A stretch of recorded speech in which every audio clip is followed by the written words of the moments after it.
안녕하세요.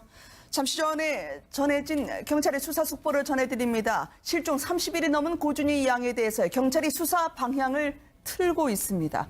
가족에 대해서 집중적으로 들여다보기 시작했는데요. 최근에 강력범죄 가능성도 놓치지 않고 있겠다고 하면서요. 단순한 실종이 아닐 가능성으로 보고 있었습니다. 가족, 그러니까 친아버지요. 네. 그리고 계모, 그리고 계모의 어머니의 DNA를 채취하기 시작했다고요. 그러니까 일단 경찰에서 바라보는 관점이 말씀하셨던 것처럼 조금 전환이 되고 있는 게 아닌가라는 생각이 드는데요.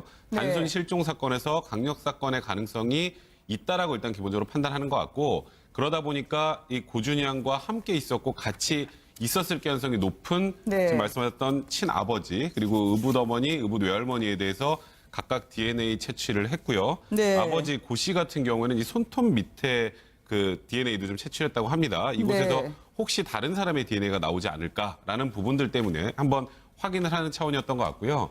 그리고 아직 이 세 명에게 특별하게 어떤 혐의로 입건을 한 것까지는 아직 아니거든요. 네. 그러니까 외할머니 관련해서 이제 뭐 아동학대 관련해서 입건을 할 계획이다 정도가 나왔었는데 그러다 보니까 집에 압수수색은 아직 진행하지 못했어요. 네. 그래서 그 집에서 나온 그 쓰레기를 확인하고 보니까 한 그 휴지에 이제 혈흔이 묻어 있는 휴지가 나와서 그 혈흔을 확인했는데 일단은 그 혈흔은 지금 이 의붓 외할머니의 혈흔일 가능성이 일단 높다라고 하는데 네. 경찰도 조심스럽지만 일단 이 사건이 단순 실종이 아닌 강력 사건일 가능성이 있구나라고 지금 판단을 하고 수사를 투트랙으로 진행하는 것 같습니다.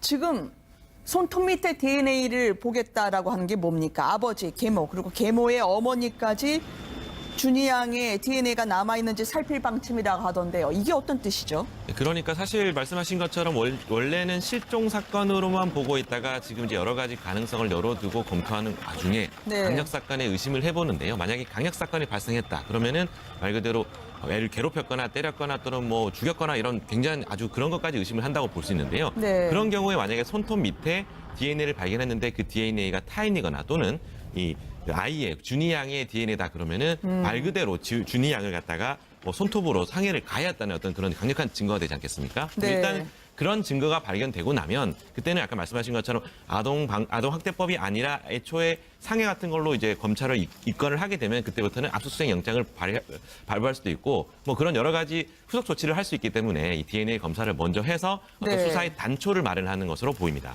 아까 변호사님 말씀하신 것 중에 말이죠. 지금 베란다에 할머니가 베란다에 놓은 쓰레기 봉투까지 아마 뒤진 모양인데 네. 거기서 혈흔 반응이 검출된 휴지 조각을 찾아 정밀 검식하고 있다. 물론 이게 준희 양의 DNA가 아니라 혹은 준희 양의 혈흔이 아니라 할머니의 혈흔일 수도 있다라고 이야기를 하지만 이 정도까지 검찰이 뒤지고 있다라고 하면 뭔가 그동안 아버지 그리고 계모의 어머니가 나타냈던 반응과 말들이 수상쩍다고 생각한 걸까요? 그러니까 대중들이 생각하는 것과 비슷할 거예요. 좀 상식에 네. 반하는 일들이 많지 않았습니까? 최초에 사라졌다는 게 올해 11월 18일입니다. 네. 30일이 넘었죠. 그러니까 이거는 말 그대로 이 의붓 외할머니의 주장이에요. 본인의 딸하고 이 준희 양의 친부하고 싸우고 있다는 얘기를 듣고 딸을 네. 데리러 가면서 5시간 정도 집을 비웠는데 그때 준희가 사라진 것 같다. 근데 사라졌는데 신고는 안 했어요. 의붓 외할머니 신고를 전혀 안 했단 말이에요. 그렇죠. 그리고 이 지금 준희 양의 아버지는 한 2, 3주 동안 네. 그냥 당연히 뭐 그 집에 있겠지. 그리고 확인도 안 해봅니다. 네, 네. 그리고 또 의붓 엄마는 아빠가 데려갔겠지. 확인을 안 해요.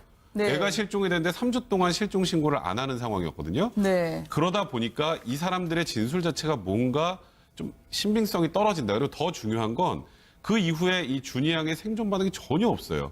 그러니까요. 그 11월 18일 이후에 뭐라도 나와야 되는데 CCTV건 뭐건 아무것도 나오지 않으니까 그래서 조심스럽게 실종 시점이 11월 18일이 아니라 그 이전이 아니겠느냐라는 생각이 나오면서 얘기가 나오면서 지금 조사를 그런 방향으로 네. 진행하고 있는 것 같습니다. 지금 경찰의 뉴스앤이슈 제작진과의 통화로 새롭게 나온 사실에 따르면 5살 어른이 이 추운데 모든 어른들이 저렇게 산과 저수지를 뒤지고 아이만을 위해서 다니고 있는데 어디에 있는 걸까요? 지금 준희 양에 대해서는요. 실종 전에도 제대로 보호받지 못했다고 경찰 관계자가 오늘 전하고 있습니다.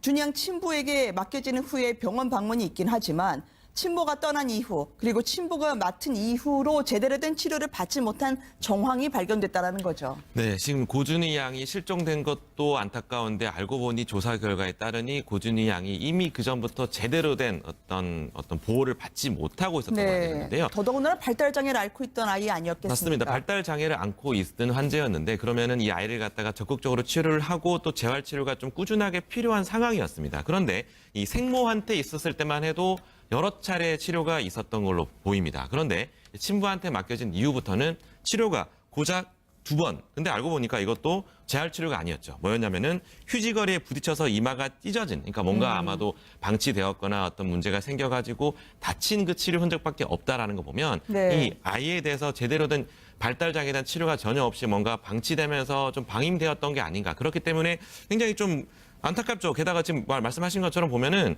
이 아버지라든지 또는 뭐 계모라든지 외할머니가 전부 다 이상해요. 그러니까 통상적으로 가족한테 기대할 수 있는 그런 반응들이 아니지 않습니까? 그렇죠. 그런 것들 보면은 이 고준희 양이 실종이 어느 정도 예견된 게 아닌가. 어떻게 보면 굉장히 그 이전부터 방임되었다는 증거들이 속속 지금 나타나고 있는 것입니다. 누군가의 지속적인 보호, 필요한 시점에 아이임에도 불구하고 어른들은 무심했던 것으로 보인다고 경찰 관계자는 이야기를 하고 있습니다. 번번이 외출도 못하고 원룸에서만 지낸 것으로 보이는데요. 더더군다나 언제까지 원룸에 있었는지 아무도 장담할 수 없는 이 추위에 이 아이는 과연 어디에 있을까요? 경찰 관계자 이야기를 직접 들어보시겠습니다.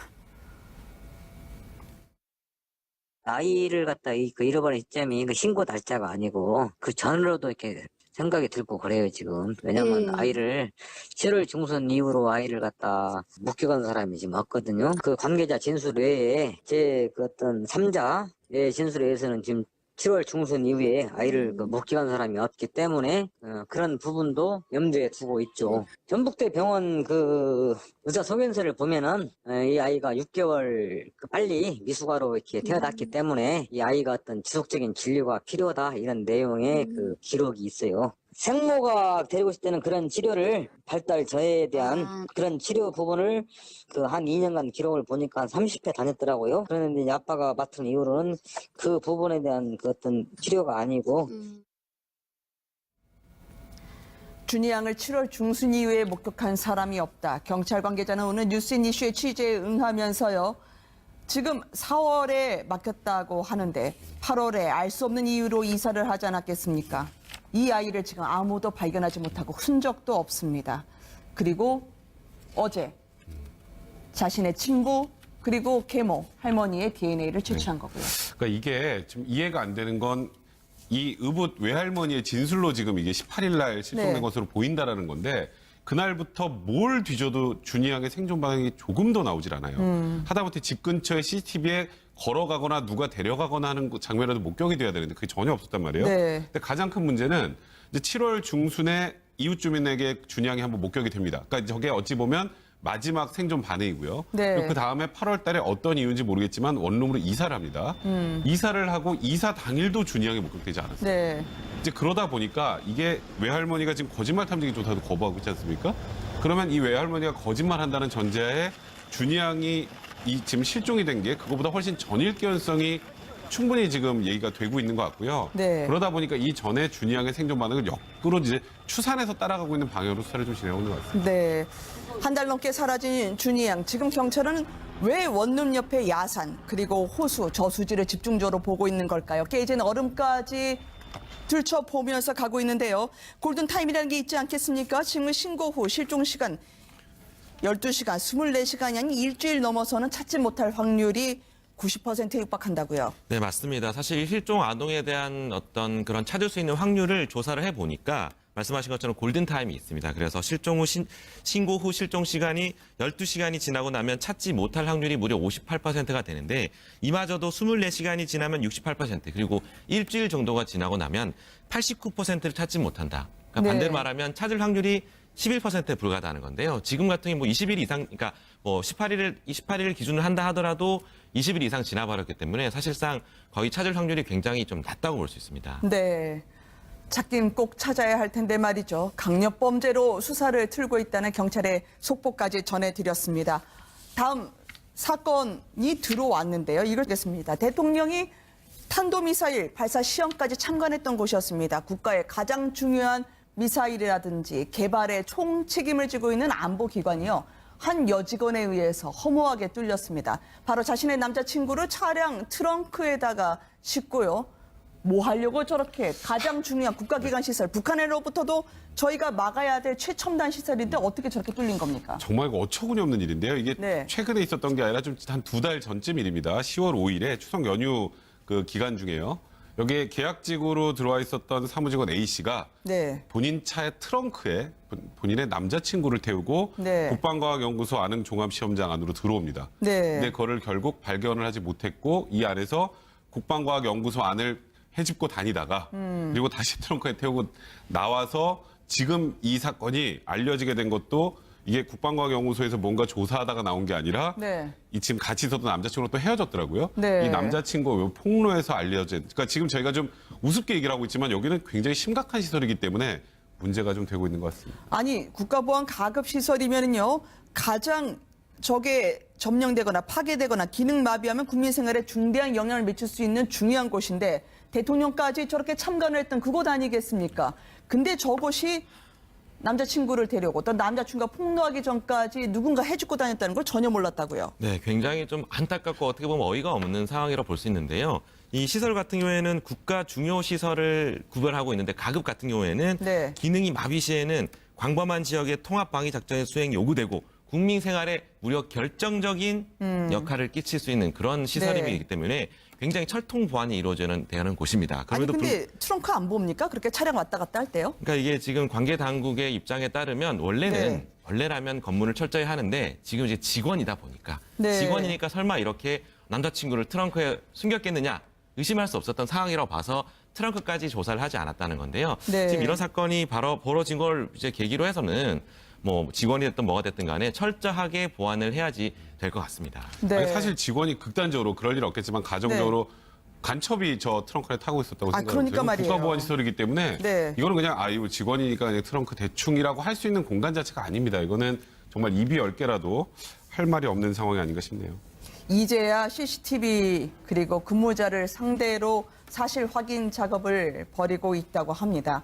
민간인이 저렇게 무단 출입을 하고 구멍이 뚫렸던 국방과학연구소 이걸 보고 소잃고 외양간 고친다고 얘기를 하는데요.